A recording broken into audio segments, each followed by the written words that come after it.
And welcome to the Anoka Arena for tonight's Northwest Suburban Conference matchup between the Champlin Park Rebels and the Anoka Tornadoes. How you doing, everybody? Dave Washburn along with my partner tonight, Pete Anderson. And Pete, we've got a couple of teams that kind of in the middle of the pack in both of their respective divisions, but both looking to gain a little bit of momentum as we get ready to head into sections. Yeah, you're right, Dave. Two teams, Champlin Park, looking to try and get back into the winning ways. They've gotten quite a few games here without a win. They're only 1, 2, and 3 in their past 6. On the other side, you've got the Anoka Tornadoes, who middle of a hot streak, currently riding a 5-game winning streak, and are scoring a ton of goals right now. Yep. Very high-powered offense, and looking to improve that standing in the Northwest Suburban Conference, but more importantly, looking to improve that section seeding as we head into those section tournaments. Well, the Champlin Park Rebels have been young this season, and none more of an example than their goaltender, Brenton Boynton, a freshman, but he's done a pretty good job in the nets tonight. He's faced a lot of shots, but he's got a very high 9.06 saves percentage, so the number of goals given up aren't necessarily his fault. Absolutely. You know, we're looking at highlights here from a game a couple weeks back when Champlin faced Duluth Marshall, and I had the pleasure to be at that game, and Brendan Boynton was fantastic. He had a shutout going into the third period. Midway through the third period, looked like he was going to shut out the Duluth Marshall team and was going to help Champlin Park to that win. Unfortunately, a couple of scores goals by Marshall ended up tying that game. They came away with a tie.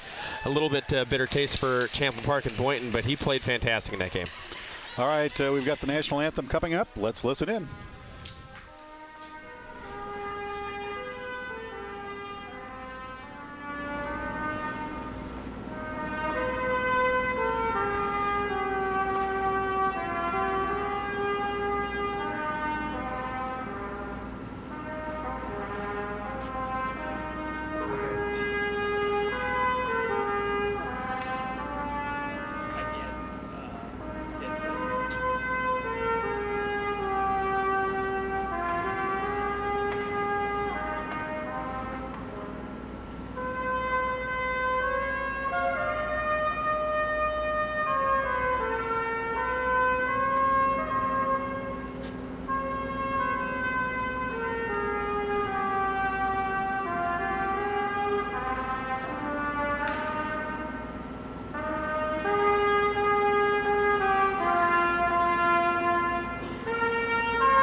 Spencer Olson blowing the national anthem. It's, you know, you're the starting goalkeeper for the night. Your nerves are already probably frayed, and then you got to stand up in front of everybody and play a trumpet solo.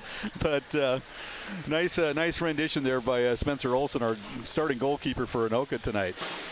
Yeah, you bet. He's definitely active in the band here at Anoka High School. I've called games where he's been absent from the games. He's missed starts here for the hockey team because of band concerts, orchestra concerts. So it's definitely something that's very important to him, and a good honor for him to tee us off here tonight and head into this matchup that you can take a look here on the screen. As we said earlier, Anoka, the higher powered offense, they score a lot of goals.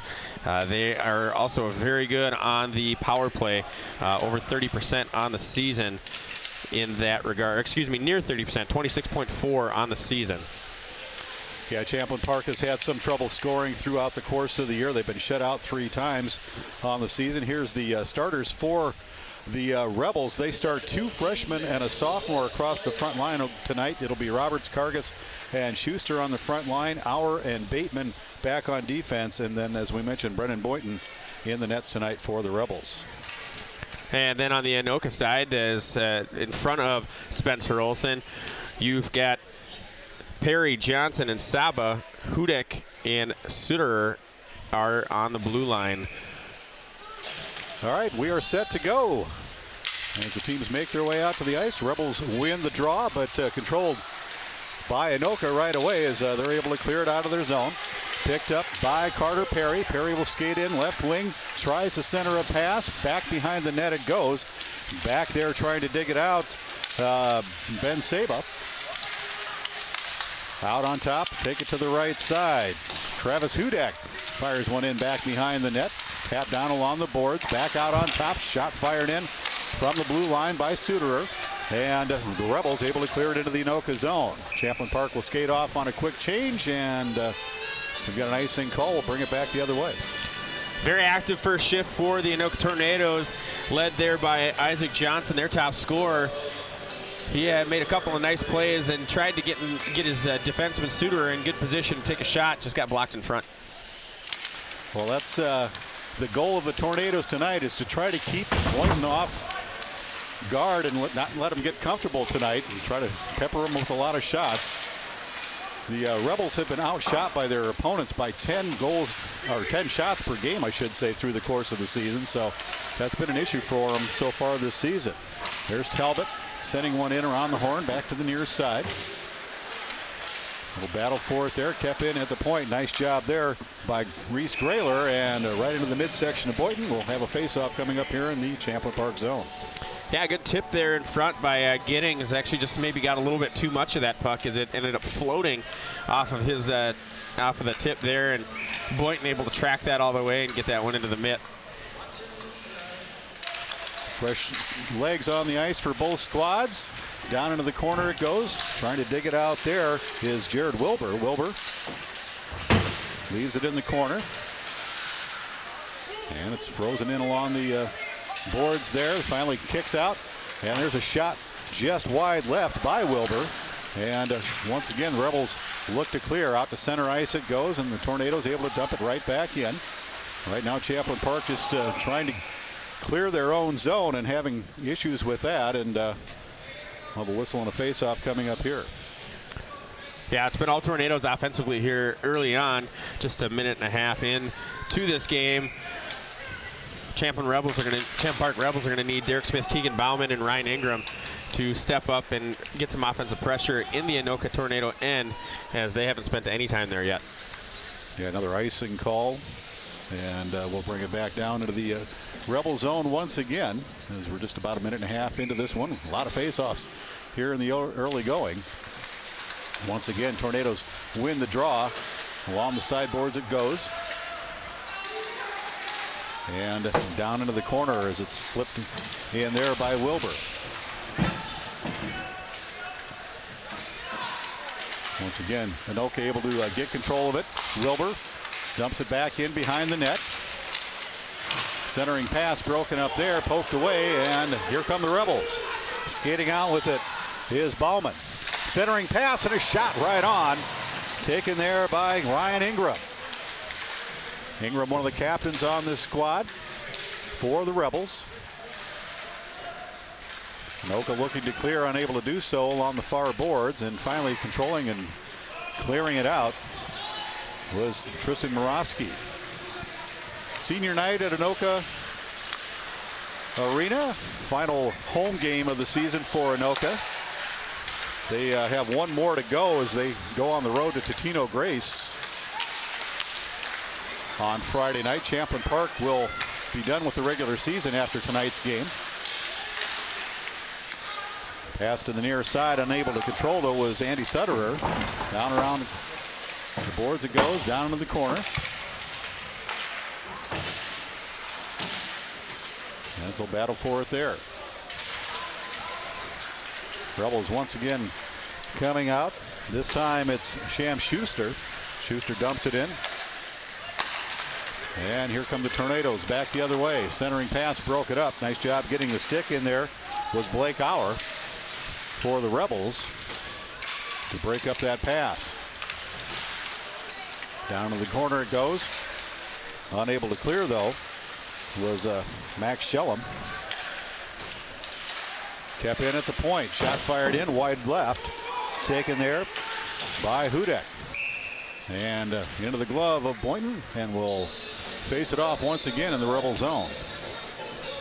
Some more good rushes there. We had one good opportunity for Champlin Park, as that was started up by Keegan Bauman and Ryan Ingram. Bauman made a great pass across the ice to get Ingram on the one-timer. Just great save by Spencer Olsen. Yes, indeed. He's only faced one shot tonight, but it's been a good one.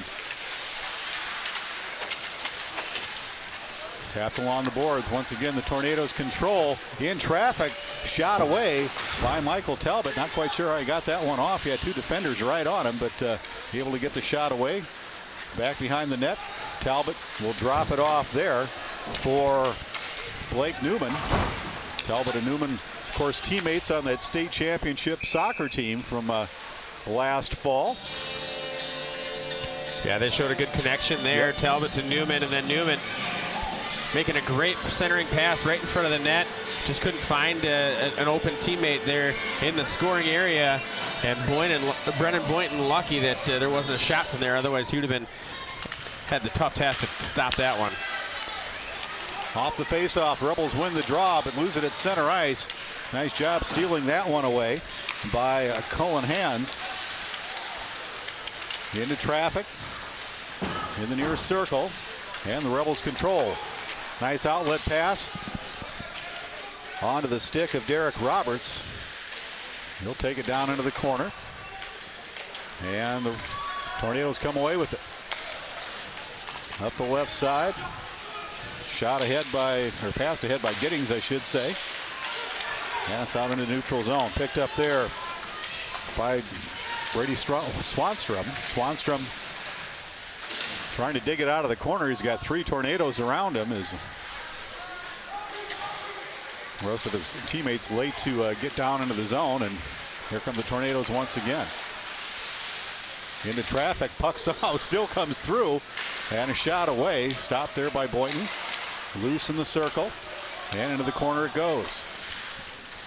Giving chase there, Taylor O'Neill. And unable to keep it in at the point was Matthew Alto. And here come the Rebels. Oh, nice job keeping it in by Alto. Here this time on the left point. Shot into traffic, deflected out in front. Another shot fired in by Alto. And the Rebels able to clear. Up ahead, a shot and a stop by Spencer Olsen. On the shot taken there by Keegan Bauman. Great opportunity there for Bauman, coming in with nobody in front of him. Olsen stood his ground, makes a great save as it goes center mass on him. Tornadoes able to clear. Yeah, unfortunately for Bauman, he didn't have any teammates following the play to pick up on the loose puck afterwards, but big collision there. And Anoka player still down on the ice. Here's a shot deflected by Max Shellum. Trying to move it ahead is Ingram. And here come the Tornadoes. Sutterer dumps it off down into the corner.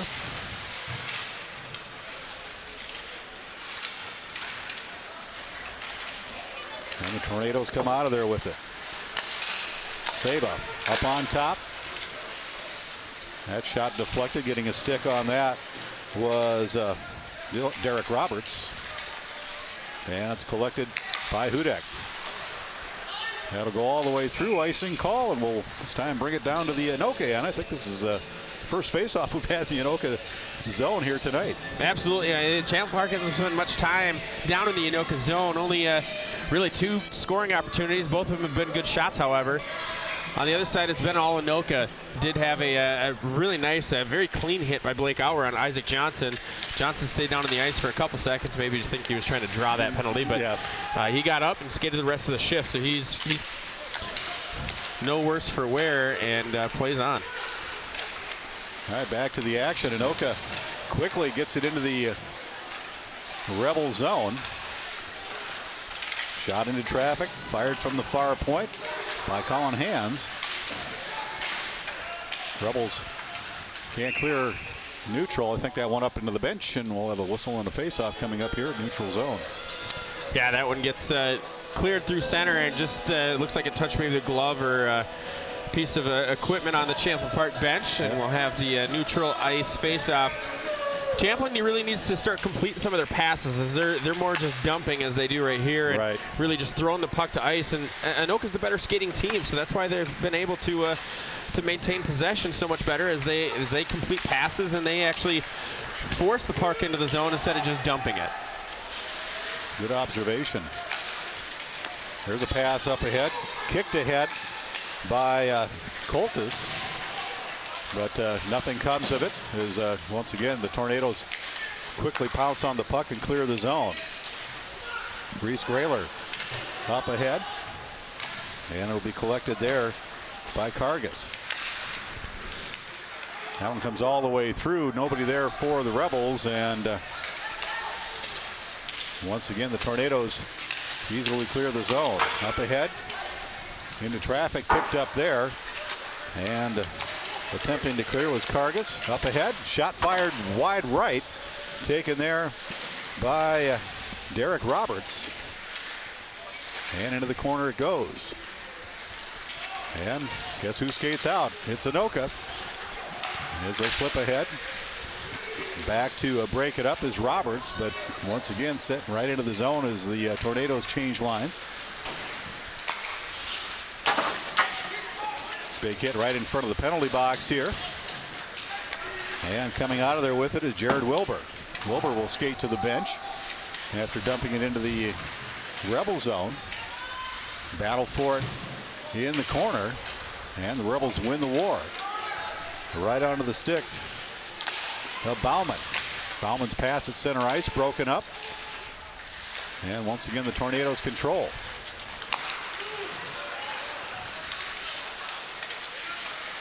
Pass off the mark by Isaac Johnson behind his intended receiver over there. And it's up ahead for Bauman. Bauman fires one in. Stick save there by Spencer Olson.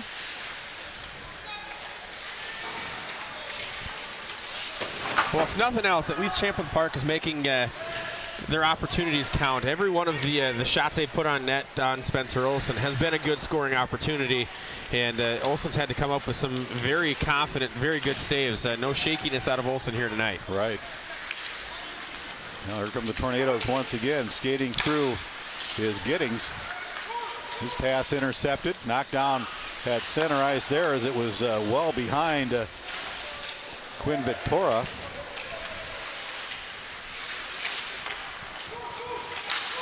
And here come the Rebels. Keep an eye on number 26, Nicholas Bateman of the Champlin Park Rebels. He took that block shot off the stick of Blake Newman and stayed down on the ice a little bit. Now he's taking a really long lap, really trying to, I think he took it in the ankle or maybe knee area. And we'll see if there's any long-term effects on that one. But he's staying on the ice, so he's got to be good to go for now. Yeah, he looked toward the bench, but decided to stay out there. And face-off coming just outside the Anoka zone. Once again, controlled by the Tornadoes. Grayler fires it up ahead. It's deflected off the stick of Blake Newman. And back into the Anoka zone once again. Picked up there by Grayler. Just missing it was Newman. It goes under his stick, and we'll bring it back down to the Anoka zone for the faceoff. One thing that Anoka does really well, and head coach Todd Manthe is installed here in this Anoka team, is their breakout system. It's not just something that they break out of their zone with a couple of passes inside their defensive zone. They use their full half of the ice when they use their breakout. They make long passes across the ice and let their skaters have open space when they receive that puck. And obviously works out for them as they're scoring nearly 4 goals a game. Yes, indeed.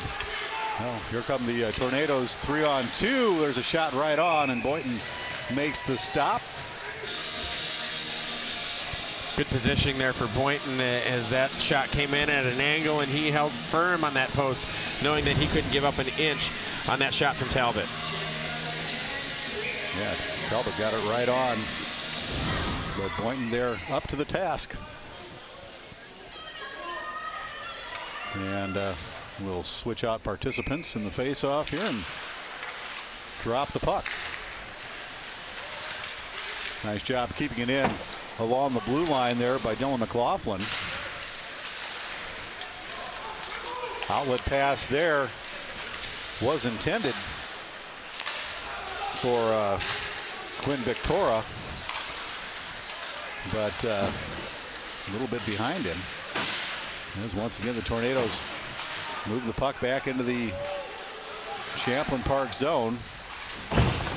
3 Tornadoes lined up along the left board. There's an opportunity, couple of opportunities as the puck's still loose. And still loose, and a goal.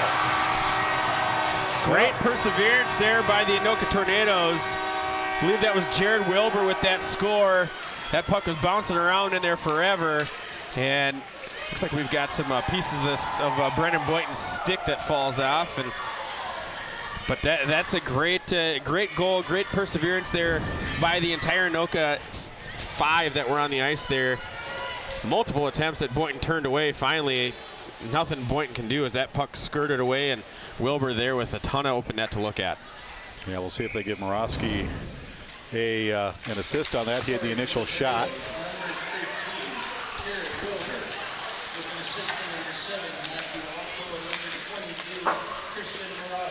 So Moravsky and Alto will both get assists on the goal by Wilbur. And the Tornadoes up by 1 as time starting to wind down here in the first period. Once again, Anoka right away back into the Champlin Park zone. Rebels finally clear, but right onto the stick of Andy Sutterer. Dumps it right back in. And it looks like Nicholas Bateman skating all right after that temporary injury. He'll probably feel it tomorrow.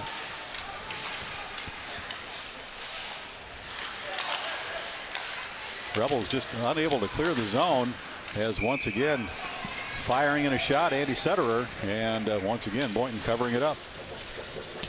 And the extracurricular start, you can tell the Champ Park Rebels, they're just getting frustrated. And looking here at that goal, there was at least 2 whacks there, and then the wraparound attempt by Alta, and the puck comes free. Wilbur doesn't miss from there with that much net showing. Good first goal there for the Tornadoes. Yeah, they could have given any number of assists on that goal as a lot of Anoka players touched that puck. Here's one dumped right in front. Backhand opportunity, but unable to finish was Brady Swanstrom as Spencer Olson stayed with it off the rebound. Impressive there for Swanstrom as he got that saucer pass all the way from the boards, kept it in front, kept it off his stick, and was still able to get a shot on net, even though he didn't have much on it.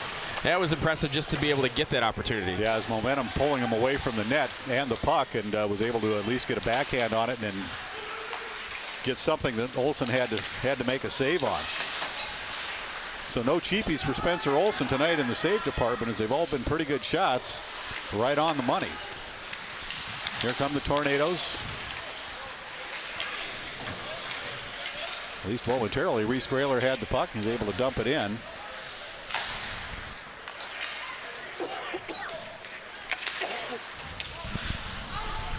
And once again, the Rebels just dump it into the zone. Trying to chase it down here is Auer. And the Rebels come up with it. Near side, Coltis dumps it in around the boards. Nobody over there for Champlin, and Tornadoes once again able to clear it. Coltis dumps it right back in though, and will chase after it. Nice pass up ahead onto the stick of Talbot. Talbot dumps it in. Opportunity here as the shot fanned on by Jake Giddings, and Rebels cleared out to center ice.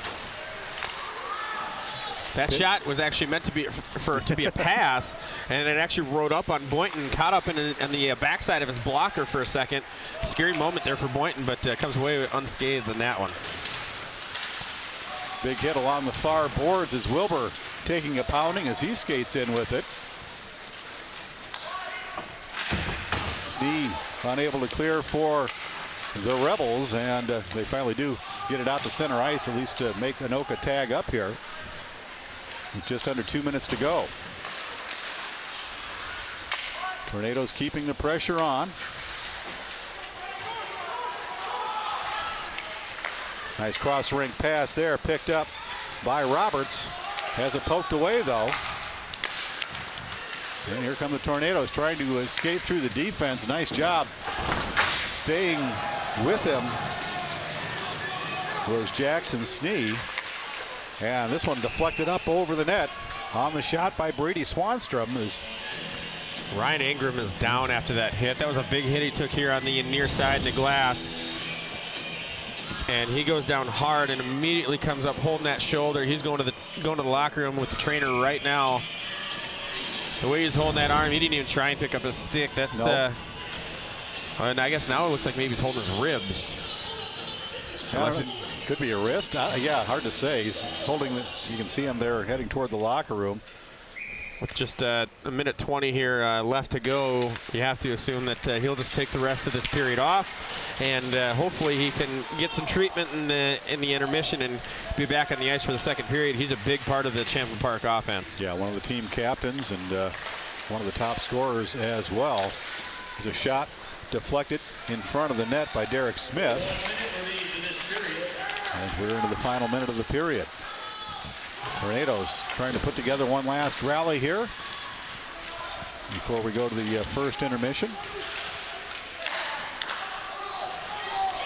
Picked off there by Jeff Rylance. Rylance skates into the zone but loses the puck immediately as he's hit at the blue line. And here come the Tornadoes. Shot fired wide, taken there by Isaac Johnson. Tipped up in the air. Boynton will glove it and will the face-off with 26 seconds left to play here in the first period. Yeah, Boynton not taking any chances, especially when you got a playmaker and a scorer like Isaac Johnson on the ice. Just camps under that one like a center fielder and washes that into the glove. He did use two hands, though. No, he big-timed us.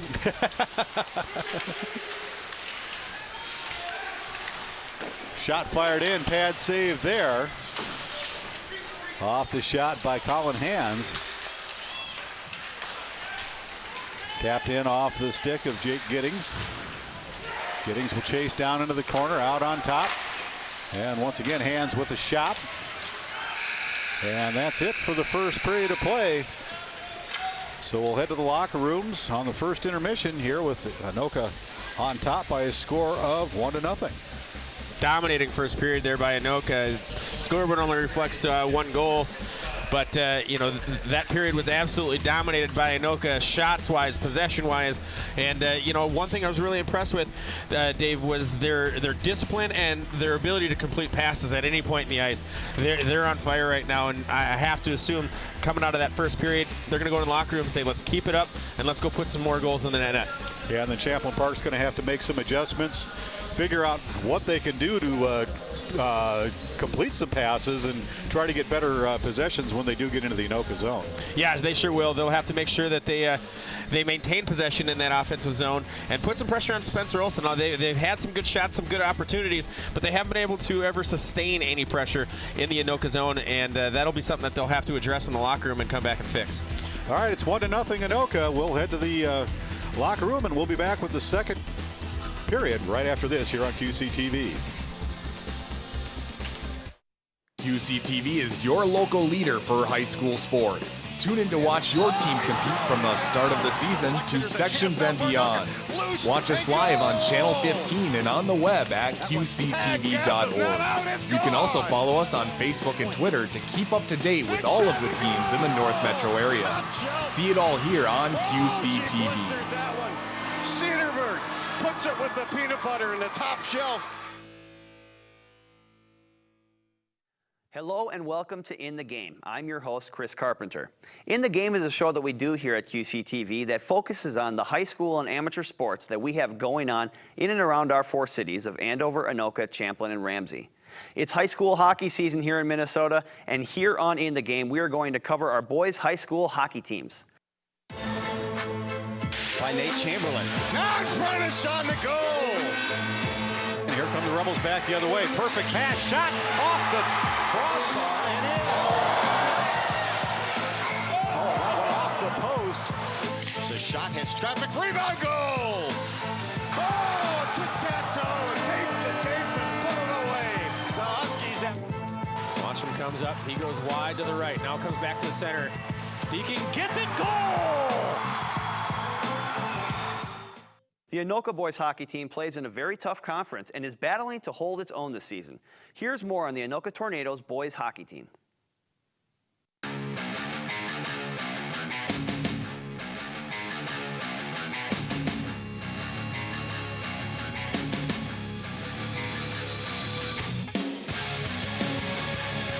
Going into the season, our expectation was we knew we had a good number of kids that played a lot coming back, so we had high expectations going in, and the season's progressing very well.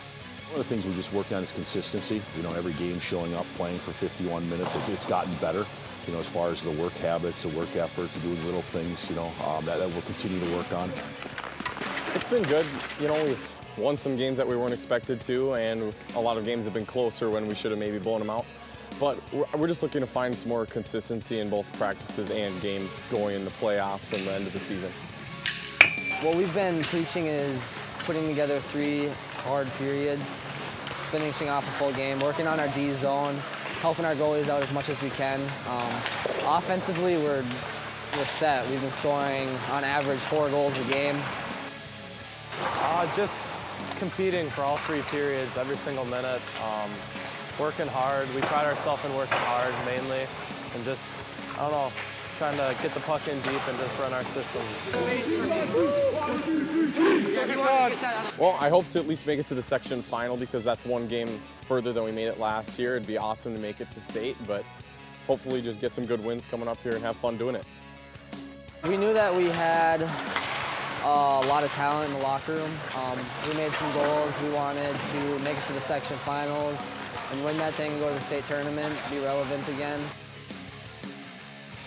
Yeah, well, right now we're just trying to get things going on the uprising again, try to start winning a few more games, and I don't know, hopefully we can get things figured out, and then come towards the end of the season, we'd like to be down at the Xcel Energy Center.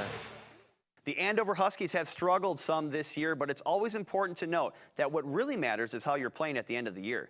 Here's a look at the Andover Huskies boys hockey team.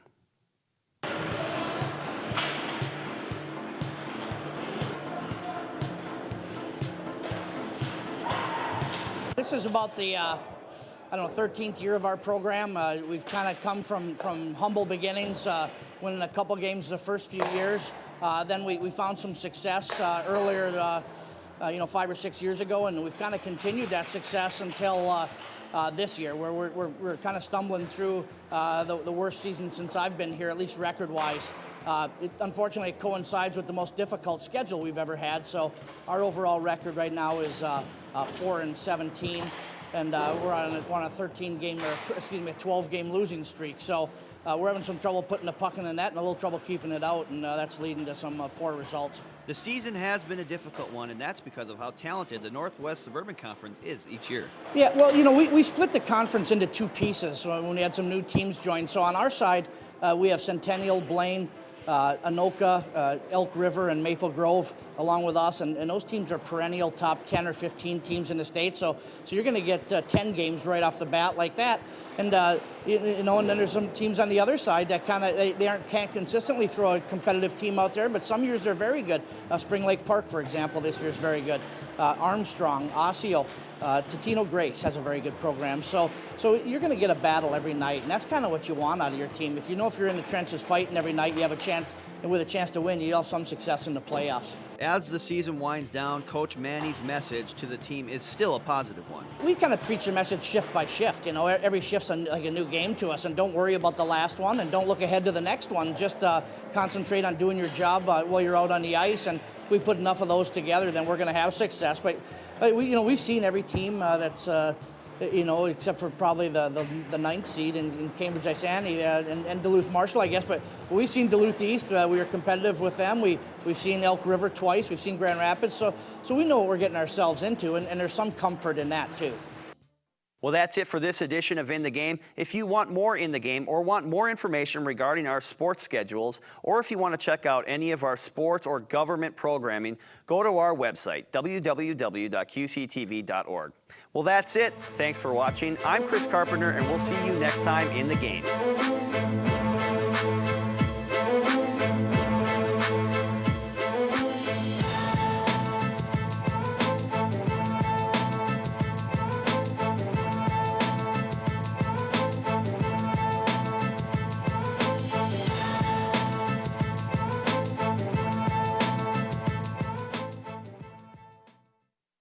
Morning, Gary.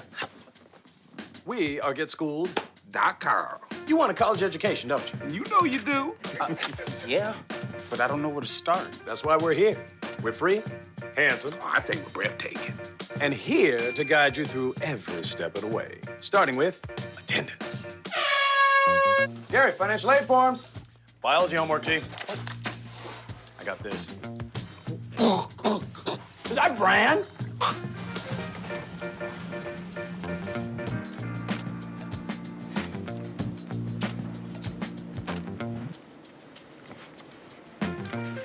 Colleges love extracurricular activities. Chess really isn't my thing. I got this. Doesn't matter. Go ahead.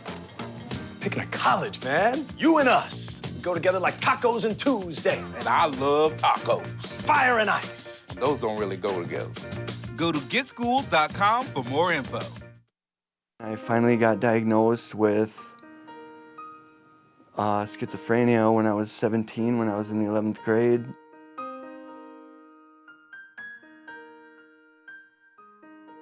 My symptoms include auditory hallucinations, paranoia, religious delusions, and seeing things.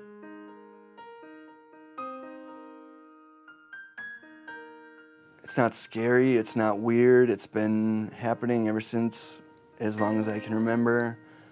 People only pay attention to the stigma or the bad reputation of having a mental illness, but what they don't realize is that people with mental illnesses are still people.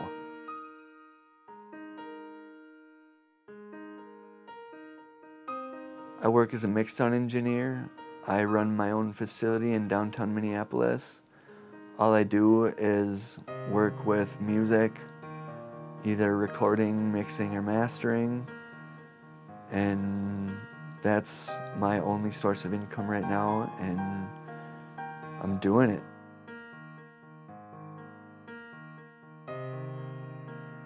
A success story is someone that is self-sufficient and independent, and I am very much a success story.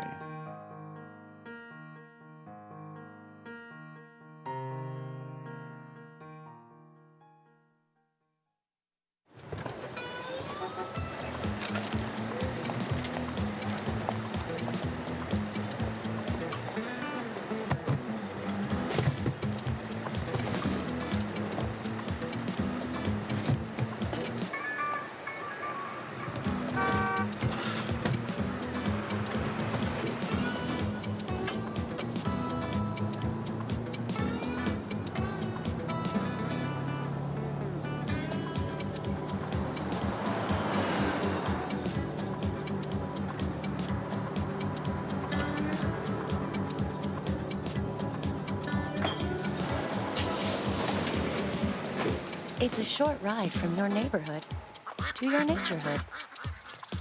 Find fun activities to do, like boating and biking, or camping and hiking, plus much more. To find a neighborhood park or green space near you, visit discovertheforest.org. Hey, did you know 2.4 million loving cats and dogs in shelters and rescues need our help to find a home? Let's go to the shelterpetproject.org and meet if you are in a shelter near you. Harlow, oh, she's one great listener who loves to hear all your stories. My kind of cat. Cerulo is a sweet, goofy boy who's eager to please. Sounds just like another dog I know.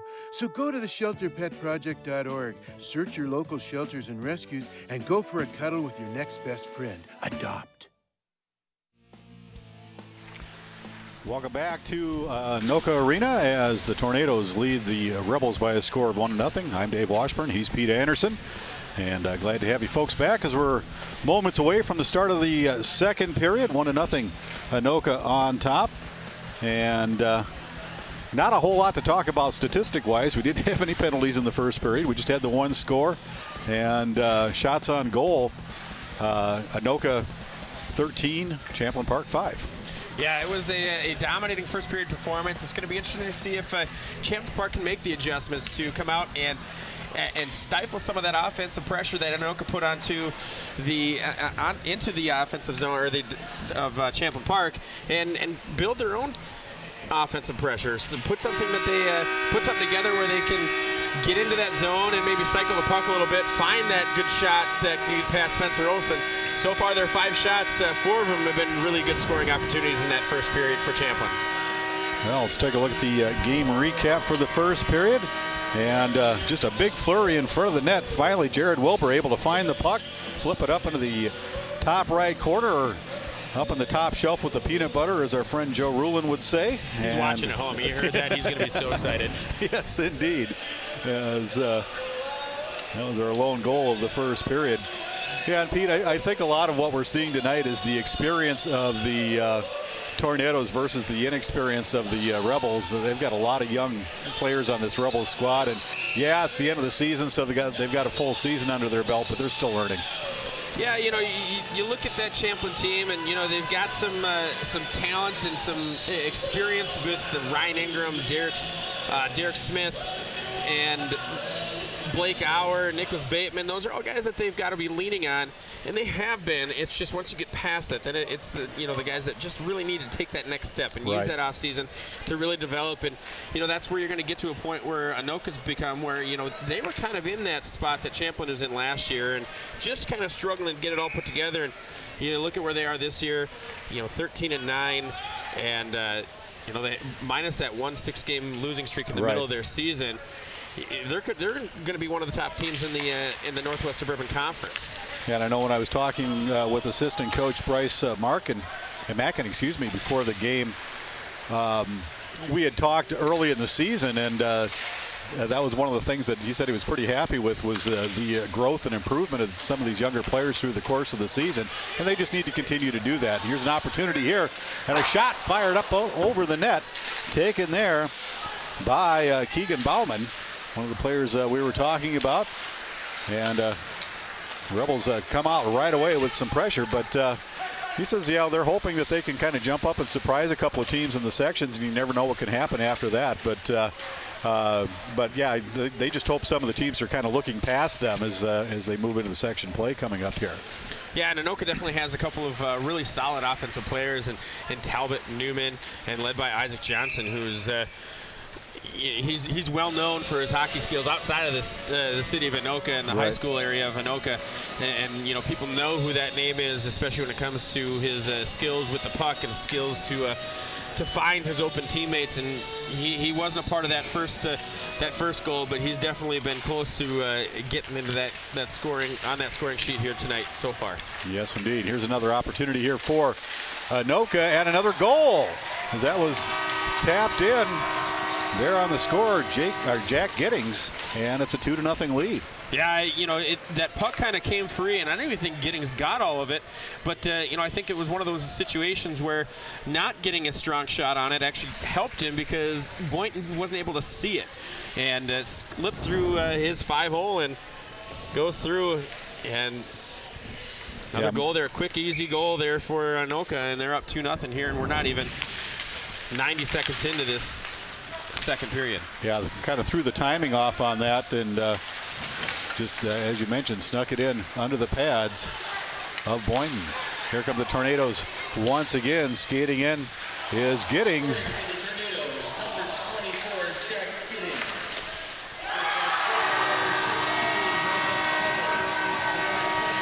And Reese Grayler able to find the net. Yeah, just a low shot from the point by Reese Grayler.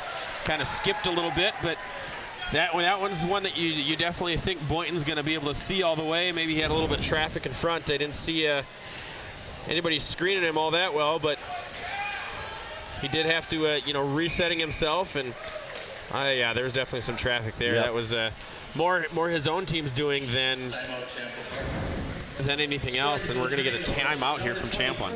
Yeah, the Rebels have to regroup.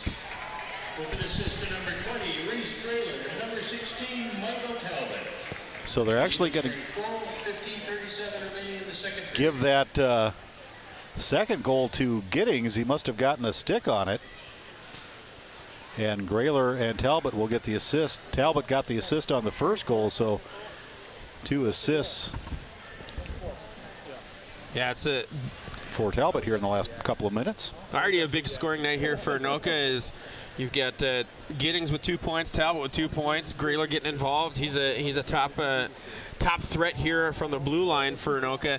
And this is definitely a team, as we were talking about, looking into that section tournament, they're definitely a team that you can't look past. They have the talent. They're very disciplined. This is probably the most disciplined hockey team I've ever seen from in the Anoka program.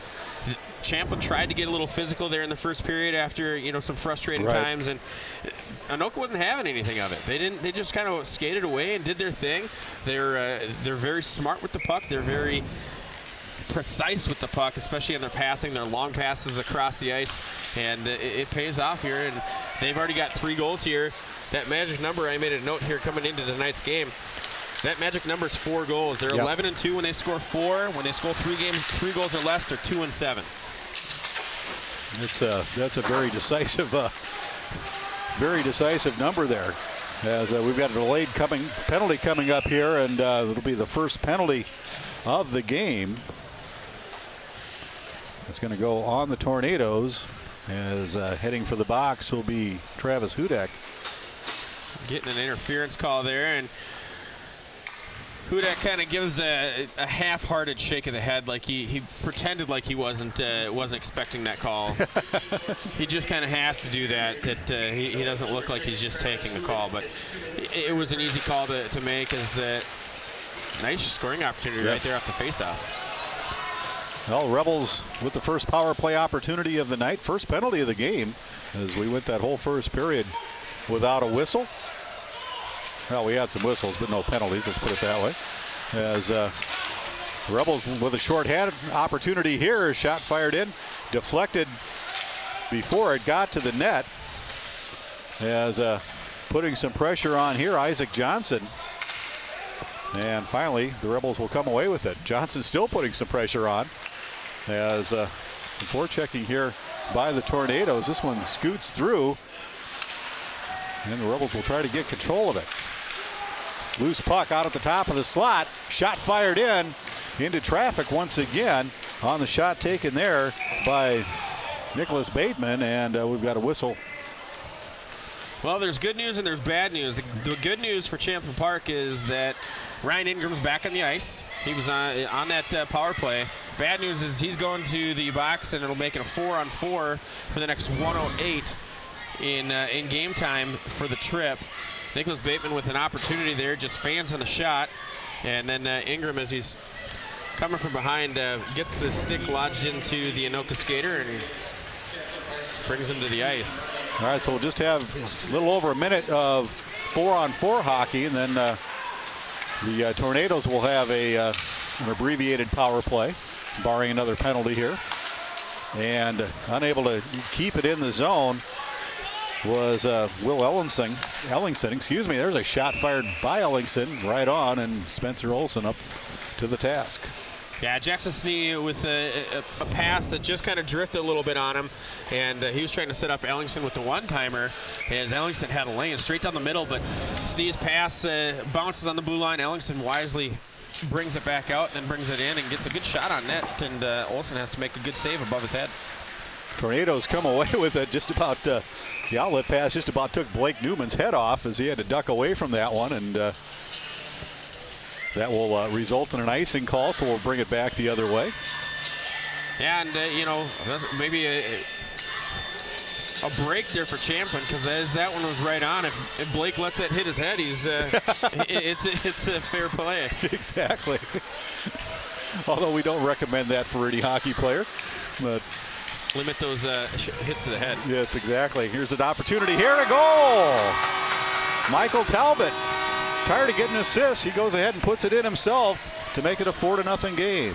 There's that fourth goal, and Talbot with the great move, great outlet pass out of their zone to Talbot, and he splits the defense and goes 5-hole on Boynton, and this game is quickly getting out of reach. And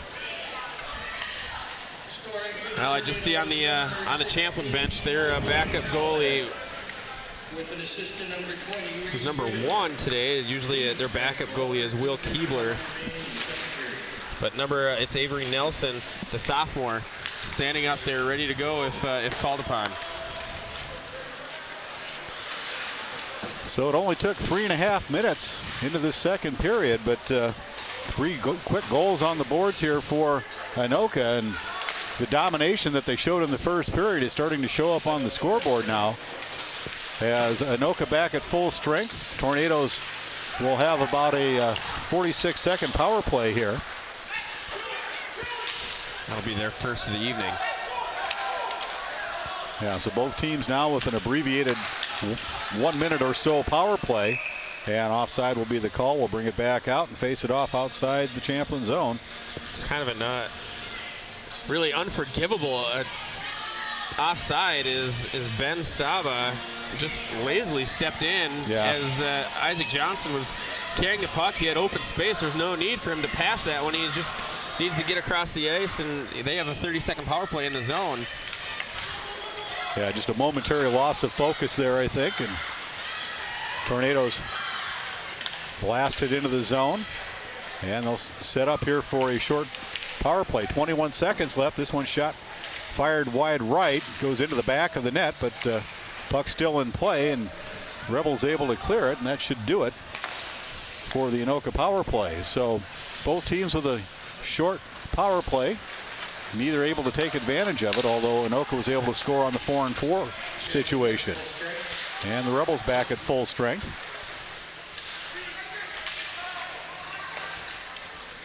Cross-ring pass there, broken up, and the Rebels clear. Back to pick it up will be Isaac Johnson.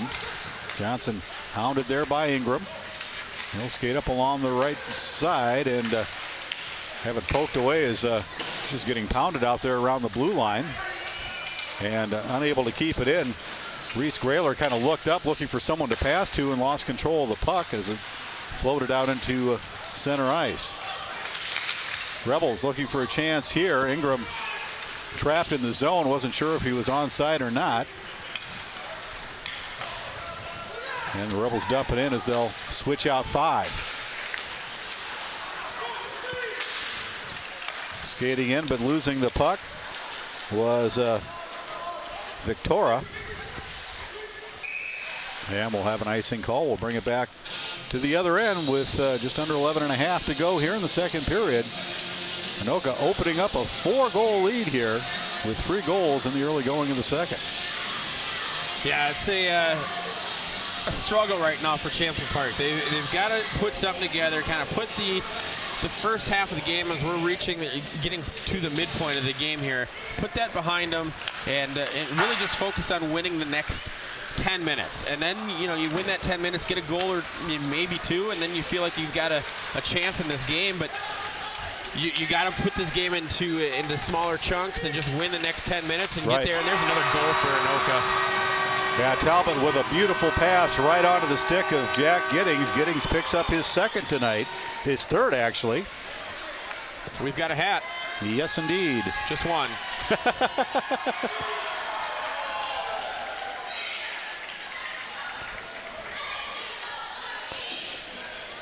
And just one. I guess people like their hats too much here at Anoka. Well, it's just too cold outside to give it up, I think. You come to a hockey game, if you're wearing a hat, you got to be ready to throw that on the ice. This is the state of hockey. Yeah, you got to keep a spare in your pocket.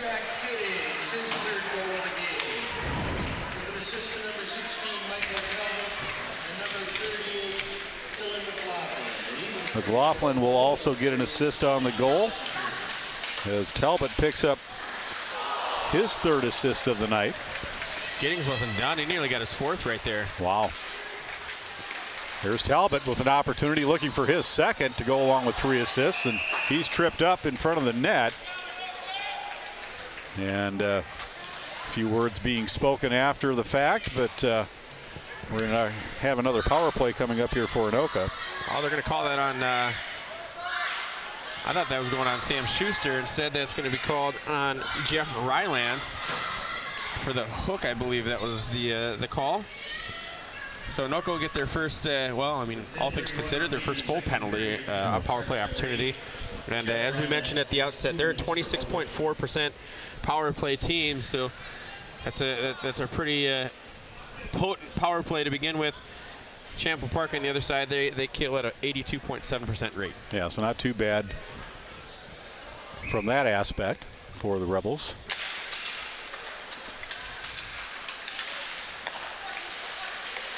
Anoka nearly letting the puck go outside the zone. Using every inch of that blue line. Yeah, exactly. And nice job of keeping it in by Talbot. He's a hawk on that blue line, making sure the puck doesn't escape. Knocked down at the far boards. Here's Johnson. Cross rink. What a Grayling. pass. Nice pass through traffic. Oh, perfect opportunity there, but poked away as Taylor O'Neill had it on his stick, and he was just skating to the other side of the net to get the shot away, but had it poked away there. And the Rebels dodge another bullet as they had a wide open net. This passing is just unbelievable. I mean, Anoka, we talked about how good they were after the first period of passing, and now Anoka's just turned it up with these saucer passes across the offensive zone of Champlin Park. And I mean, they're just finding the sticks. They're like magnets out there. This time pass broken up. Rebels nearly able to clear.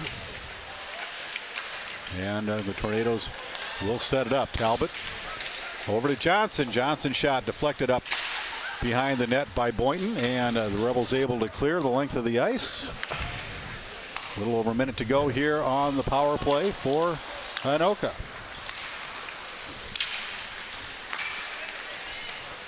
Firing it ahead was Grayler.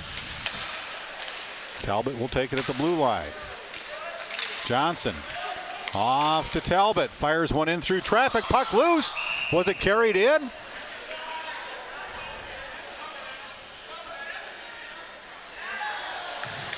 That's a penalty. They're calling it no goal, but it's gonna be a penalty as the Champlin skater dove on that one as it was going in. We'll get a good look here. I believe that was Ryan Ingram that dove on it. Oh, excuse me. No, that was 25. And that's gonna be a penalty shot. It was Will Ellingson. Yep. So Isaac Johnson gets the penalty shot here coming up.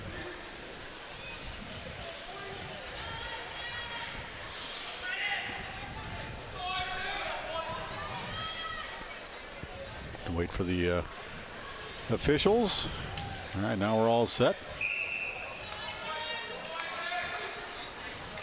Johnson takes it left. And nice job by Boynton to make the save. As things getting dangerous out here for Champlin Park. Johnson maybe trying to be a little too cute there as he really slowed his pace down and just trying to find that spot that Boynton was going to give up. And, you know, the thing is I mean, the rap sheet on Boynton is he's a very good, solid goaltender. He's very positions himself very well. Right. And once he gets into that butterfly, he takes up a lot of that net, even though he's just a freshman. Well, he does a nice job there as he attempts to keep his team in the game.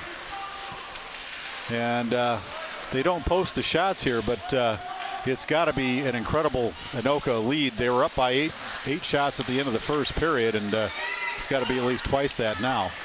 There's another shot right on. Spencer Olson with a rare save. And here come the Tornadoes once again. Broken up. Getting his stick in there was Derek Smith to break up the play, and the Rebels will flip at the length of the ice. And Champlin Park back at full strength. And we've got a face-off coming at the other end. You know, here's that puck, and, you know, it's yeah, you can definitely see Wellington grabbing that puck and pulling it down underneath him. I think he might have grabbed a little stick there, too. That might have had something to do with it. But, you know, I remember last year when Derek Smith really kind of was a very good player. Really kind of came a coming out party for him as far as being a top scorer and a guy that the Champlin Park Rebels could rely on to be their top guy. And we've seen a couple of instances here where he's made some good plays, both offensively, defensively, on the back check. And you kind of think, and you look at the team that they should have had last year. They had I think they had like 3 or 4 different guys either get poached from their team that went to go play at one of the private schools, right. Other go play juniors. Yep. And that team last year get another penalty coming here, a charging penalty. We'll don't get to see those too often, but that could have been a team that competed in the state tournament if they didn't lose those players. Instead, Derek Smith, a really hard-nosed player, a good skater, and somebody who ended up turning into a top scorer for this Champlin team, may be forced to do a little bit too much, and he's stepped into that role and really embraced it. But you just kind of think of what could have been with the type of player that he had to be last year, and maybe had to step into that role a little early. Right. Well, the Tornadoes will set up on their 3rd power play opportunity of the evening. Neither team taking advantage of the power plays they've had so far. Talbot dumps it in for the Tornadoes, and it'll be picked up there by Newman, and his pass broken up. Johnson gets it back. Down to Newman. Newman centering pass, a shot to goal. That was an absolutely unbelievable pass by Newman. On his backhand, behind his back, just knowing his teammates crashing in from the circle, and a wide open net there in front. I believe that goal is going to Reese Grayler. Yep. And he got robbed one earlier with that one, and this time he puts it away, and no doubt that that's a Reese Grayler goal. Yes, indeed.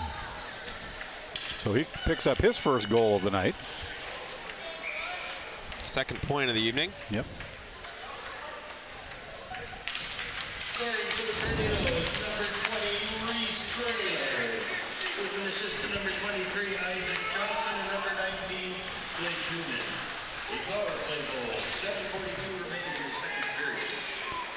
So first power play goal of the evening for the Tornadoes as they push it out to a 6-0 lead. 5 goals here in the second period as they've opened up the floodgates. And right now I think Champlin Park just trying to get through this period and get to the locker room just so they can catch their breath and figure out what's going on here, as this has got to be one of the toughest periods they've seen this season. Yeah, if you're head coach Pat Johnston of the Champlin Park Rebels, what you really want to see is, as this is their last regular season game, what kind of integrity they have for the game, what kind of fight they have. You don't want to see them get chippy. You don't want to see them, get caught up in the extracurriculars after the whistle. That you want to see that they can come out, and when the chips are against them, the chips are down, that they come out and they still fight and they play good, clean hockey, something that's going to pay off for them once they get into that first section game. And maybe they're the team that somebody looks past, and then they go in and they have a great game. Well, the thing of it is as it sits right now, Anoka would be the number 3 seed in Section 5-2A. Champlin Park would be the number 6 seed, so they'd face each other in the first round. So you want to try to take something away from this where you can pick something up to take to the next game. As another shot whistles in wide left on the net. So yeah, so you win the rest of the half of the game as we're just over halfway through this contest, and try to take something positive away as Boynton has to make another stop here. Yeah, and it kind of reminds me of a situation last Saturday. I had the opportunity to be a part of the broadcast for the Champlin Park girls' final game of the season. They played Centennial, who was their final game of the regular season. And that final regular season game, Centennial had their way with the Champlin Park girls team, beating them by a large margin. And then they come out, and Champlin Park took Centennial to the brink and had a lead late in that game, and tied it, nearly eliminated the 2-seeded Centennial. And unfortunately, their season ended, but it was a grid fight, and that back-to-back games always seem to favor a closer game in that second time around. Yes, indeed.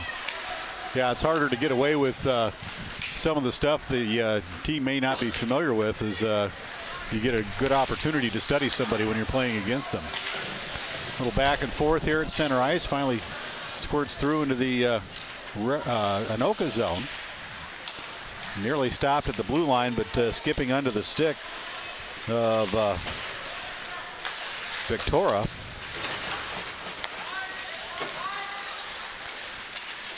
And they'll battle for it along the near boards right down here in front of us. Flipped into the Rebel zone, and giving chase is Nick Bateman. Puck trickles toward the net. Boynton will just cover up, force the face-off, and live to see another day. Yeah, the thing that we're going to keep an eye on here, especially heading into the third period, is we've seen a couple of big hits here in the last couple of minutes in the game, and if that physicality ramps up, does it get into the mode where it's just a little too chippy? Right. And what you don't want to see happen is where it gets to that point and maybe a player loses his head, and then all of a sudden, you've got a player that's sitting out for a game or two because of a silly lapse of judgment. Exactly. Well, Tornadoes finally lose the puck as it's collected up and pushed ahead by Ellingson, but Rebels lose it. Tornadoes bring it right back the other way. Centering pass broken up and into the official. Otherwise, that had danger of being an icing call. So Rebels catch a break there. And here comes Ingram and the Rebels. Ingram trying to get a shot away, goes down as he got tangled up there with, I believe that was Grayling, excuse me. And Grayling will come away with the puck. He's got Johnson up ahead. Instead comes Cross-Rink over to Hands. Hands has it poked away. Shot fired in and taken in the glove by Spencer Olson. Off the shot there by Derek Roberts. Yeah, good reach there by Spencer Olson. Has outreached his legs there with that glove. Don't know if that one was going to find the post or the net if it goes by, but good extension and get that one into the gloves and count on the face-off win by his team, which happened. Well, the Tornadoes come out of there with it. Up ahead to Wilbur. They send it cross-rink near side to McLaughlin. McLaughlin fires one off of the defenseman. Rebels looking to clear here. Kept in at the point by McLaughlin. Down behind the net. Poked out in front. Dangerous play there, but Rebels come out of there with it. As Jack Cargus broke up the pass. Here's Wilbur looking for his second goal. Instead, shot and a goal. This time, it's Taylor O'Neill. And the scoring continues for Anoka as it's just rush after rush, and such discipline. We've said it over and over, and such willingness to share by this team as it's been the passing that has led to such easy goals that Anoka scored here in the second period, 6 now, and it's all been just great passes, cross ice passes, forcing Boynton to move laterally, which is always the easiest way to create scoring angles, is when you get that goalie moving laterally. So O'Neill gets the goal. Wilbur and McLaughlin will get the assist. So McLaughlin picks up his second assist of the game. And things getting out of hand here. Go ahead. Yeah, that's Taylor O'Neill's 6th goal on the year, 17th point. And, you look down and you're like, oh, he's 5th on the team in scoring. That's pretty solid. But right. You've got 4 guys ahead of him that are all averaging over a point a game. And each and every one of those guys have at least 1 point here tonight. Yeah, this is definitely going to stuff the stat sheet here tonight. Is not only a lot of goals, but 2 assists on almost every goal as well. So a lot of points being handed out here this evening for the Tornadoes. Senior night, and the seniors are taking advantage of it. That one tapped in by Talbot. Centering pass there, shot in traffic. This one deflected up and will land at the base of the wall. Boynton had no idea where that shot was. Didn't track that one at all. No. Well, the puck's over the head, a little bit hard to see with those helmets on, I'm sure. As we're able to clear. Icing waved off. Centering pass. Ingram couldn't get the stick on it, though. Nice idea there by Swanstrom. But they were unable to finish. Yeah, good hustle play there by Swanstrom as he created that opportunity for Ingram. Ingram was just a step behind that play. If he's able to get a stick on that one, it's just really a tap in by Spencer Olson. He's not going to be able to track that puck from behind his red line, that goal line in front of him, and still be able to make a save unless it's just right into his pads. So the Tornadoes dodge a bullet on that one, and I think we'll have an icing call here. I believe that one was outside the red line. So we've got one official down here that's saying that's an icing. We've got the official whose job it is to call that as an icing had waved it off, so that should be a center ice. I don't know why they're gonna. And the Champlin bench, they're asking the question. It got waved off. Why do we get punished with the face-off in our zone? Yeah, hopefully it won't cost them anything. There's a trip. Yeah, I was going to say it took them a second to get the hand up, but pretty obvious from our angle anyway. That's Perry going to the box. Carter Perry. So the Rebels will get their second power play opportunity of the night. This one will be split between periods. There you saw the trip there, and no malice intended there. Just got the stick in the way of the Champlin player and tripped him up. Bauman and Rylance are back in the on the blue line. And that one goes into the Champlin Park bench, so we'll have another face-off inside the Anoka zone. The players and coaches scattering over there. Looks like everybody's okay. Down under a minute to go here in the second period, and it's been a long period. A lot of scoring in this one. Ingram and Rylance not on the same page there, as Ingram looked like he was skating into space to take an opportunity, and Rylance was moving in to be a trailer, but last second Ingram dumped it back down. There's a big hit there behind the net.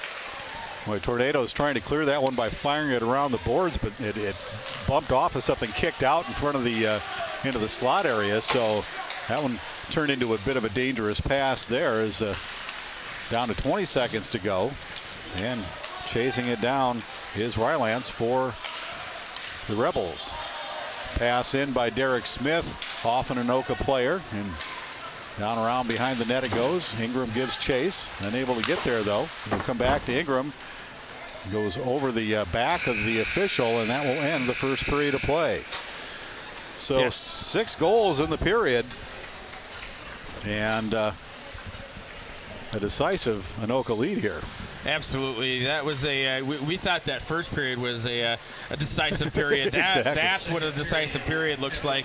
And 6 goals for Anoka. They've got 1 off power play. 1 was on 4-on-4. They really scored. The only thing they're missing is a shorthanded goal here tonight. Right. And they're filling up that score sheet. Really a dominating performance by Anoka here. Yes, indeed. At the end of 2 periods of play, it's the Tornadoes 7. Rebels nothing. We'll take a timeout. Be back with the third period coming right up.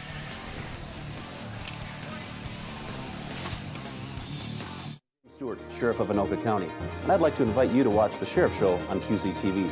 On the show, we feature various divisions within our office, including Patrol, K-9, SWAT, community events, the dive teams, and much more. So tune into The Sheriff Show on your local channel 15 and 16 and keep up to date on what's happening at the Anoka County Sheriff's Office.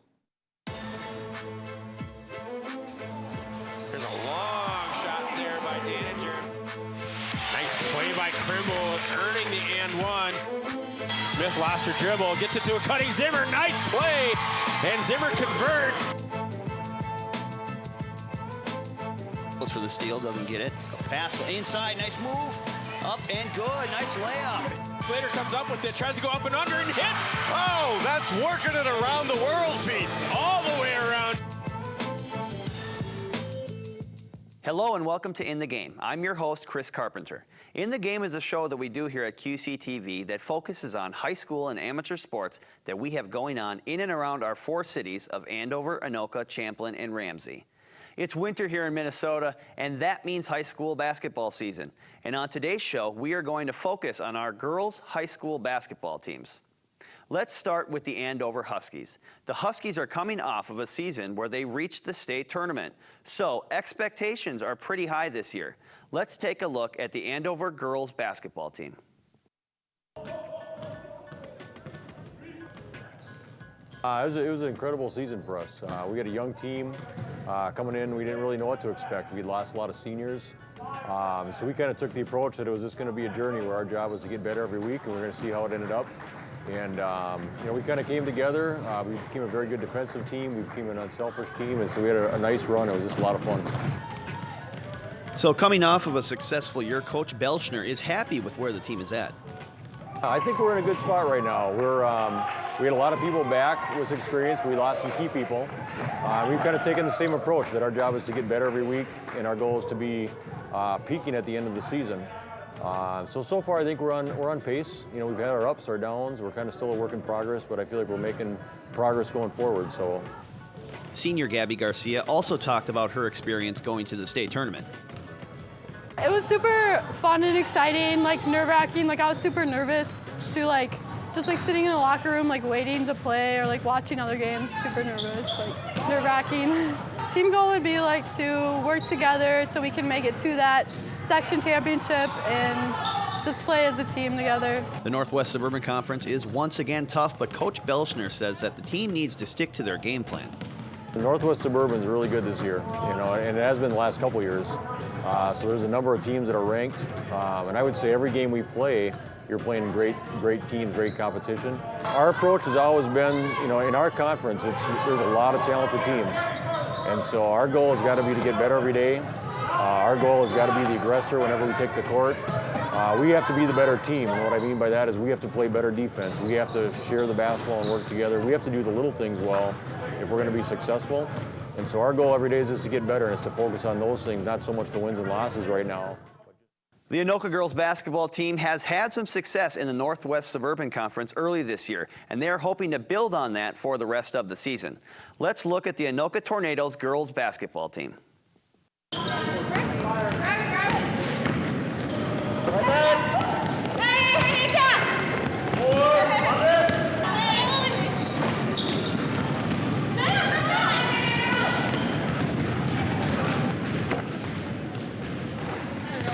I think the season's going well so far. We've had some ups and downs, but for the future, there's a lot of potential down low at our lower levels, and I see it every day, every practice, every game, and it's awesome to see. So I think in the future, it'll be well. I'd say the season's going decent to good. I mean, we've definitely had losses and down spouts, but I think it's due to we haven't had a full team really. We had our big post out for a few weeks, and now we have our other captain out for a few. It's just been off and on, but overall I'd say it's really good because we had the same team last year, just minus 2 seniors. So to be building from last year, it's worked really well. I think the season's going very well. Not as good as I would want it to, but it's going well for us.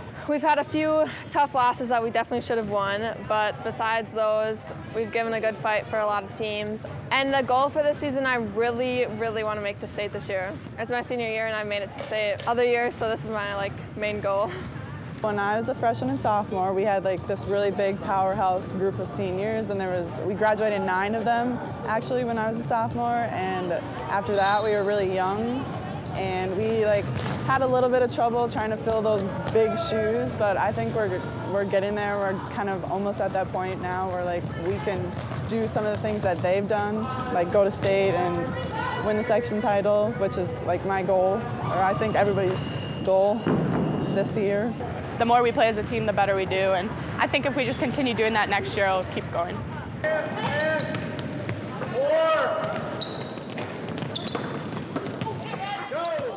When you hear about Champlin Park basketball, you usually hear about how good the boys' high school team is, but the girls' team is also very good. Here's a look at the Champlin Park girls' high school basketball team. Basketball's awesome. My teammates, I like hanging out with them on and off the court, and I've really grown to they're all like my family, so. We're young this year, so I kind of feel like an older player. I'm one of the more experienced. I've been on varsity since my freshman year, and it's really fun to have a big role on the team. It's amazing. The school atmosphere that we have here at Champlin Park is amazing. I've never seen it like this before.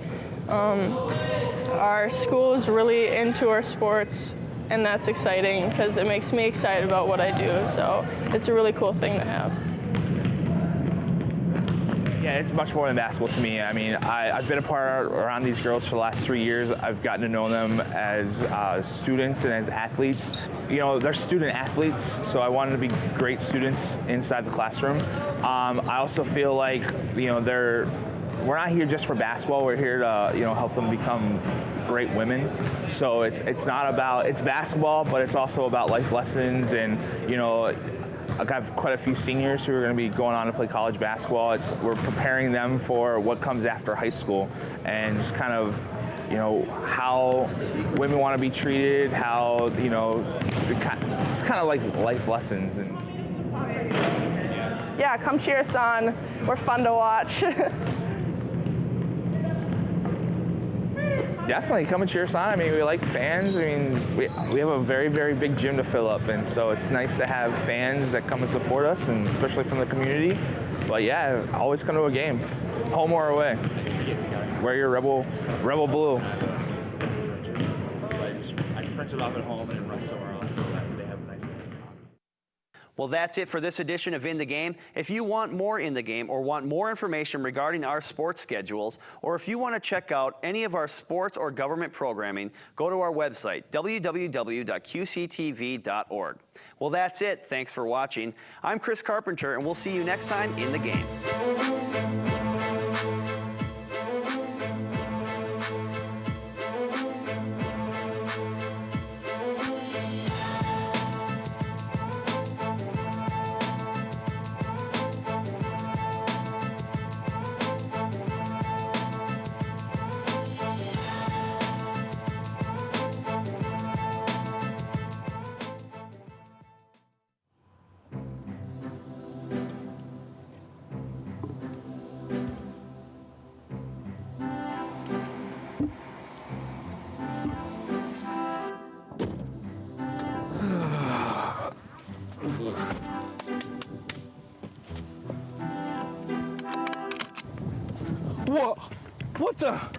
What are you doing in my car? Oh, hi there, I'm just along for the ride. I was hiding in that piece of wood that you just picked up. I'm assuming you're having a campfire.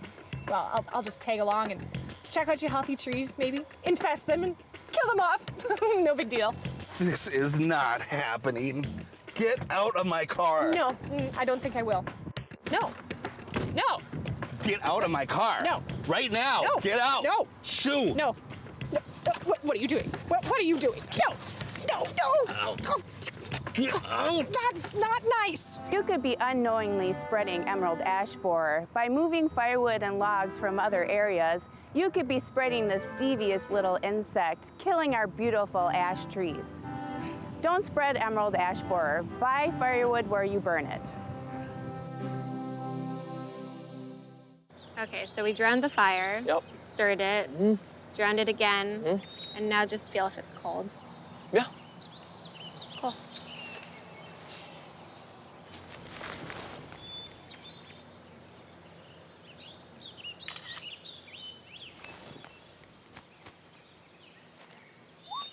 Smokey just gave me a bear hug. I know. Already posted it.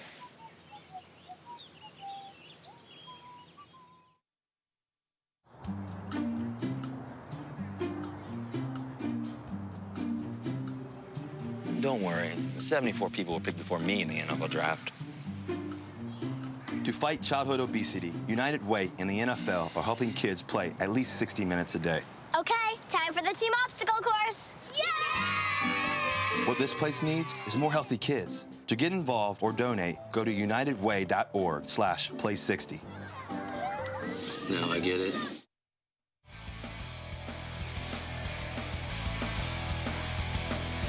Seven to nothing, the Tornadoes lead here at Anoka Arena. It's senior night, and seniors will walk away from this game with some nice memories as the Tornadoes have dominated. And let's take a look at the game recap. Pete? Yeah, that was a dominating performance. It started early, and then they scored often. Yes. Anoka Tornadoes had Giddings, Jack Giddings finished off his hat trick. He got 2 goals in that period. Or all three goals yep. Came in that period. Almost a natural hat trick. It got separated by 1 goal, I believe. Talbot, Newman all got the scoring sheet. Isaac Johnson finally got an assist. Reese Grayling found one. And, it was lots of scoring. You look at that, the keys of the third period. If you're Anoka, you got a 7-0 lead. Just play discipline. Don't get into any chippiness. Don't get any make any silly mistakes. Don't do anything that is going to hurt the team. Not necessarily in this game, but down the line. And if you're Champlin Park, just hang in there. Try to do the best you can and learn from the experience because, as I mentioned, chances are you're going to probably be seeing these guys again next week. And as we talk about get some experience, we do have a change here in the Rebels net. Avery Nelson, the sophomore, is going to take the spot of Brennan Boynton between the pipes. Boynton allowing 7 goals here in the first 2 periods. Coach Pat Johnston probably just letting him know, hey, you know what, we haven't been very helpful. Let's have you sit down. Let's get Avery in here for the 3rd period and just refocus for section playoffs next week. Yeah, it shows here that Avery's played in 15 games but has no minutes, so I'm not quite sure how that happens. But so I'm not quite sure if he's seen any varsity playing time or not so far this year, but he's going to get a baptism by fire here in the 3rd period. So we are in running time now for the time being, as long as it remains at least a 6-goal lead here in the 3rd period. And Champlin, as you mentioned earlier, Dave, will start this period on the power play here with another 30 seconds to go. Yeah, this is only their 2nd power play of the night, so that's another area where Anoka has excelled this evening, is not making the mistakes that are going to put guys in the box and put them at a disadvantage, as one of the power plays was only for a minute long. So Anoka able to dump it back in as Isaac Johnson got a stick on it there. Johnson breaks it up once again. Shorthanded opportunity, deflected up into the net as Nielsen gets a stick on it. Yeah, great first save there by Nelson at the varsity level, getting to rob somebody with as high a profile as Isaac Johnson. Point blank range on the power play. And Pete, we need to correct ourselves on the name. It's actually Neisen, N-E-I-S-E-N. So yeah, looking at the sheet, it almost looked like an L in there. So Neisen, Avery Neisen in the nets. So sorry, Avery. Right, no problem. As we'll make sure we get it right next year for sure, Avery. Battle behind the nets. And Anoka looking like they're on a power play is just setting things up offensively here, controlling the puck and not giving the Rebels an opportunity to clear here. Kept in along the boards, nice move there. And shot broken up by Grayler. And this will go the length of the ice. We'll be bringing it back the other way for the faceoff. Yeah, that pass there by Talbot coming from behind the net. Skated, it was about 6 inches too far for 2 different teammates of his in front of the net. And, he's looking for, I believe, his 5th point of the evening. I think he has 3 assists and a goal, if I can read correctly. Yeah, if you could read my handwriting. But yeah, I mean, he's already got 4 points on the evening. Right. That brings him up on the season to 30 total points, 16 goals, and 14 assists. Well, here come the Rebels back the other way. They're not quite done yet, as they're trying to put some pressure on here and try to take something positive out of this game, as it's just been a tough night all the way around for the Rebels. Flipped in. That'll bounce off the backboard, and Rebels will try to clear here, and they do so. Up ahead, picking it up at center ice is Ty Miklas. Miklas skates in, dumps it around the boards. Kept in on the far side by Brady Swanstrom. Puck laying loose in the corner. Laughlin will chase it down for the Tornadoes. He clears it out to center ice. It'll come near side here to Bateman. He dumps it in. Opportunity there, but none of the Rebels could quite get to it before it was poked away, and they'll try to dig it out of the corner. Yeah, that long bouncing shot on net. Olsen tracked it in all the way and still kicked away a big rebound opportunity for Champlin. Now this one scoots under the stick of the intended receiver, Micah Chamberlain. And it looks like we're going to see some of a lot of the younger players out here for the Rebels here in the third period. Give them an opportunity to get some playing time in here. Final game of the season. And the same goes with Anoka, as Hunter Wanis, who I believe I heard his name called in the JV game, so getting an opportunity here. Casey Orn also stepping onto the ice, and Nick Revering, both of those players sophomores, are getting an opportunity here to get some varsity minutes, get that experience at this level, and look at improving upon their status as a JV player and move into a varsity player next year. Yes, indeed. There's a shot right on Olsen with the stop.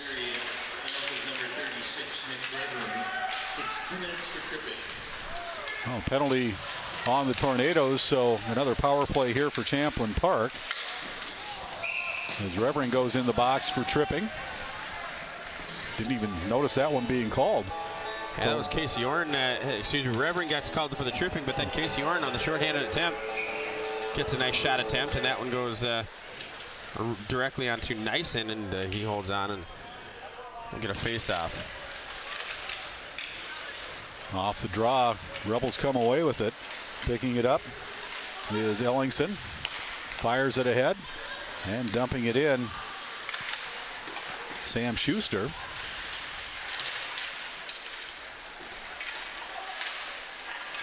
Schuster looking for the wraparound opportunity there. That one gets deflected up into the bench, and all the face-off coming at center ice. Ben Saba, you just whacking at that, trying to use the glass to bank that one down the ice, and ended up putting it right into his own bench, and bounces off of that glass and up and over. Scary moment there, just kind of lack of rink awareness where you are, and where you can put that puck without hurting somebody. Yeah, a little bit dangerous there. In the meantime, back to the action, and Rebels clearing their own zone. They are on the power play here. Skating out, Jeff Rylance all the way in. He'll take it down into the corner. Poked away by Colin Hands, but out to the point. Smith with an opportunity. And Anoka back at full strength. So every one of Champlin Park's power plays have been a little bit odd here tonight. They had one that was shortened by a Champlin Park penalty, so they only got a minute out of that. The second one was split between 2 periods, and then this one happened during running time, so kind of an abbreviated power play there as well. Here's Smith. Deflected up high into the net.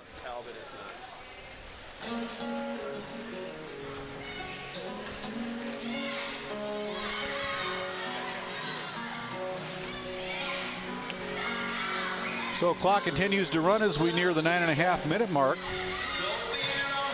Score remaining 7-0. By the way, shots on goal even in the second period with what they were in the first period. So 5 shots for a 2-period total of 10 for Champlin Park and 13 shots for a 2-period total of 26 for Anoka.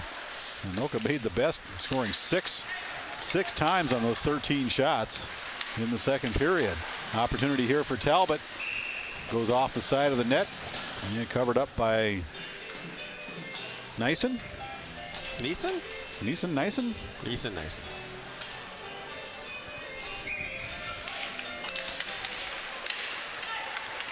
Rebels control off the draw. Coltis fires one in. Centering pass there, broken up once again. Here comes Newman. Newman looking for a pass, shot and a goal. Right onto the stick of Michael Talbot. And Talbot picks up his second goal of the night. Second goal, 5th point. This guy is unbelievable here tonight, and he's had some amazing passing opportunities that just went by the wayside. Didn't get the assist that he deserved with such great passing, but nonetheless, he's got his second goal, 5th point of the evening, and is making his case for player of the game. Yes, indeed. And I think it comes down to him and Giddings. Giddings with the 3 goals, and this one flipped up out of play. Yeah, I think we could definitely go the NHL style 3 stars of the game. Yeah, because you could probably throw Reese Grayler in there as well. You could throw Grayler in there. You could throw Olsen, who's that a night? Yep. I mean, he's looking like he's kind of, I don't want to jinx it or anything. 7:30 coming up on the 7:30 mark, but is definitely looking at that first blank slate of the season for him. That one off the side of the net is Anoka still continuing to put the pressure on here as we passed the halfway point of the period with just over 7 minutes to go and the clock continuing to run. Got a little bit under that one did Wilbur, who started the scoring back in the first period with just 5:04 left to play in that one. Can't believe that we had 12 minutes go by in that first period without any goals, and then after 5 scored there, and it was 22 minutes and 7 goals for Anoka. Right. And I think we've got an offside call here. Yeah, getting into that 4th line that we mentioned here with Revering and Orn and Wanis. D pairing of Hudik and Sutter, I believe. Sutter are still out there. Yep. Always a good idea when you get into these situations to pair a young line, that 4th line, with your top D pairing, kind of be the anchor, be that safety net for them, so they can still feel like they can go out and play, but they know that they still have that help behind them, that experience behind them. Yes, indeed. Down near 6 minutes to go now as the clock continuing to run, and covering up will be Nyson.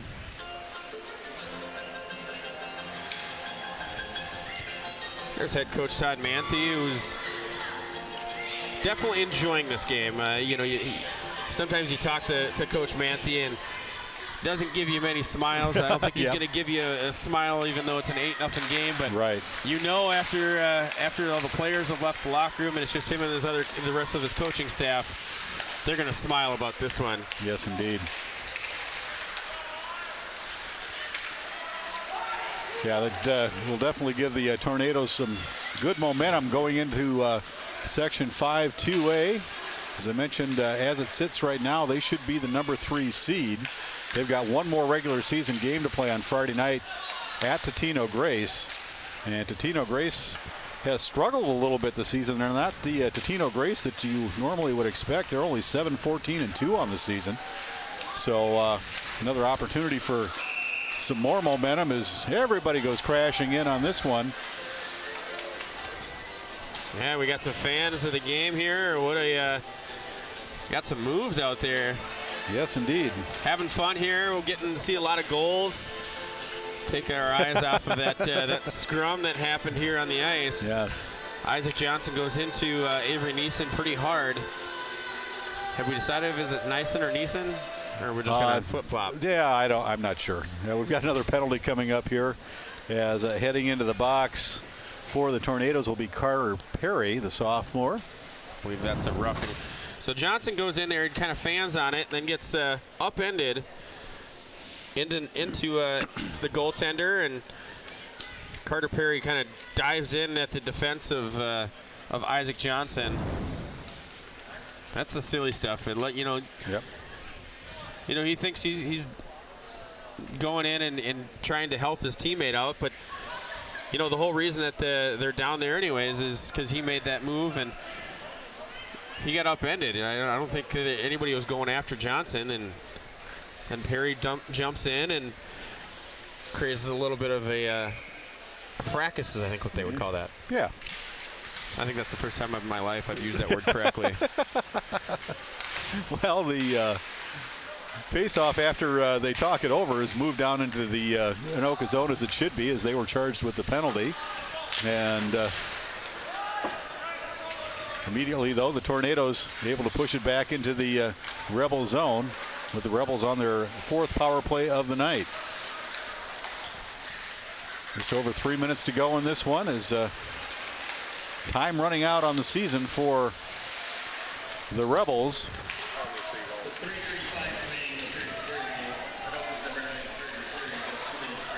The battle behind the net and a shot and a goal. I believe that was Casey Orn who poked that in. Casey Orn or Hunter Wanis. I don't know who they're going to give that one to.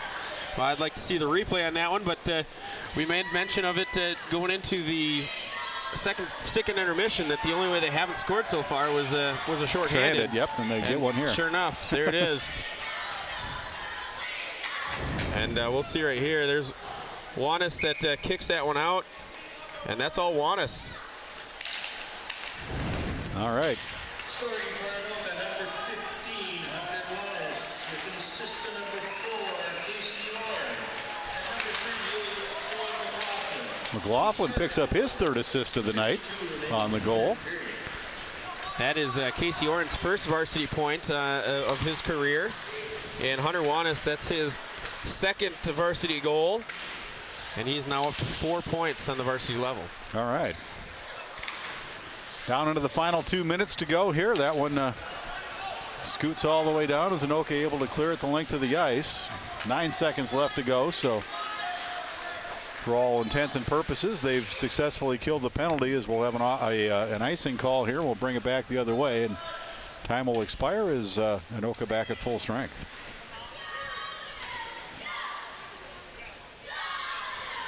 Yeah, it's with the running time, and now it's 9-0. It's really you just want to kind of get out of here and call it a day on this one, and hope that you can regroup, have some time to practice before that section game next week. If it is Anoka they play against, if it's somebody else, prepare. They'll know by Friday who they've got, Champlin, and just put together a game plan something that they can succeed and come back and win. Yeah, the Rebels just have to take this as a learning experience and shake it off and move on, as there's one right on and into the pad glove of Spencer Olson as he makes the stop. Yeah, caught him up high. I think he thought that was going to stay low. He caught him up high, got him right under the armpit, and was able to hold on, didn't let that one sneak through, and he's 30 seconds away from his first shutout of the season. That's got to be a good feeling from him after all the hard work he's done this season to finally pick up a shutout here in the final couple of games, and also build that confidence going into section play. He should play the national anthem before every game. Yes, indeed. That's right. I almost forgot about that. And that's going to do it for Anoka. All right, the final score, the Tornadoes win this one 9-0. And yeah, this was whistle to whistle, pretty much all Anoka, as they at least tripled the shots of Champlin Park. And here's our player of the game, and it's going to be Jack Giddings, number 24, a hat trick on the night. Hat trick in the second period. Hat trick in the second period. You know, we talked about a little bit. Could have gone to a multitude of players. Spencer Olsen getting the shutout. Yep. Talbot Michael Talbot getting 5 points on the evening, 2 goals, 3 assists. But Giddings in that assist in that second period really got the scoring going and really put the Tornadoes on track to make this an offensive explosion for them, right, and really take control of that game in that second period. Let's take a look at the standings for the Northwest Suburban North, and there you see Anoka. Not that impressive of a record within the division, but they're going to, have a 13-9 overall. They've still got that final game, as I mentioned, against a struggling Totino Grace team, so they could easily be 14-9. Very respectable record going into section play. Yeah, and you look at the teams that are above them. Blaine, who's been ranked in the top 10 in the state all season. Right. Centennial's also been right there and played some tough games. The only other 2 times that Anoka scored 4 goals in the game and lost, both of them were against the Centennial. Elk River's a good hockey school, as always. And, Anoka, no slouch there, and now on a 6-game winning streak, moved to 5-6 in the conference. Yeah, and how tough is the Northwest Suburban West? Totino Grace 6-4 in the conference, but they're only 7-4 over, or 7-14 overall. But there you see Champlin Park in the middle of the pack. They will drop to 9-13-3 as their final record for the regular season. And yeah, this definitely a tough loss for Champlin Park. They've been in most of the games that they've played this season. They've had 8 one-goal games and 5 games going to overtime, 3 ties on the season. So usually they expect, even win, lose, or draw, they're going to at least be in the game. And that wasn't the case here tonight. Just a tough night all the way around for the Rebels. Yeah, it was definitely a tough game for Champlin, but a great performance, Dave, for the Anoka Tornadoes. We came in saying how hot they've been. A 5-game winning streak coming in, now a 6-game winning streak, right, scoring tons of goals in that 5-game streak. They were averaging about 4.5 goals per game. That's obviously going up. Right. And then you just look at everything that's clicking for the Anoka Tornadoes.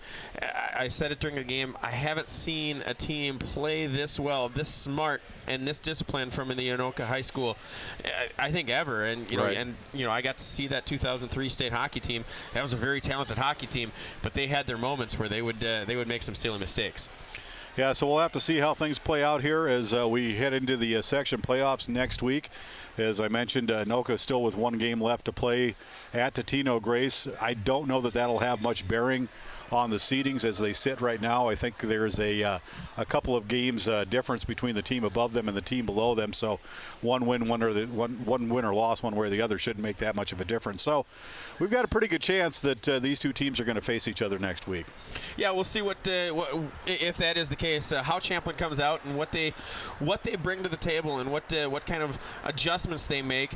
We said it during the game itself that when you have those matchups where a team blows out another and then they get to see them immediately after, or real close after, that second game tends to be a much closer game. Right. And we'll see what changes head coach Pat Janison and the Champlin Park Rebels make. If that is the case, they get Anoka, and that's their first game in that seeding or that sectional tournament. Yes, indeed.